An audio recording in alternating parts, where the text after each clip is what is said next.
My husband introduced me to Evan, and his lease was ending soon, and so he's thinking about purchasing a home. Just a lot was really riding on the timing. He wasn't panicked, but he was certainly carrying a lot of pressure knowing that this was his first home. He doesn't get a do-over.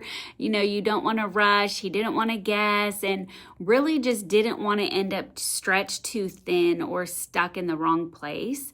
And so he really just wanted to feel confident that he was making a smart decision for his life. So instead of jumping straight into showings, we slowed everything way down. We started with his real life, what felt comfortable month to month, his drive to work, and the things that really actually mattered to him, like being close to golf and having easy access to the airport. And so when we looked at everything, we looked at some resale homes, new construction, different communities that all worked on paper, but really felt different in person once you go and, compare the commutes.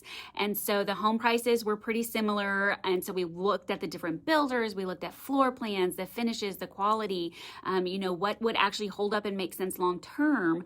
There was a lot of conversation, a lot of questions, no rushing decisions, and we kept just checking the whole time just to make sure that it felt right for him every step of the way. And what was so interesting to watch was just how his confidence was built over time. At first, every option felt very heavy, like choosing wrong could cost him later. But after we looked at resale homes and the new builds, and after we compared communities that worked for his commute, after we walked through the different builders that, in the similar price ranges, and we just talked honestly about the finishes, the build quality, the layout, he really didn't feel torn anymore. He wasn't asking, is this a mistake? He was asking, okay, does this fit my life and what I want it to look like?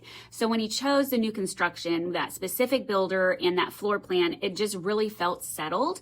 And that's when I knew that he felt good about it and confident.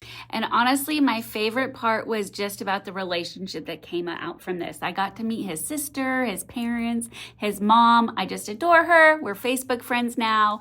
And we just spent so much time together through the process, it really stops feeling like a transaction and it feels personal. We had lots of FaceTime calls, conversations where everyone just wanted to understand and feel good about Evan's decision.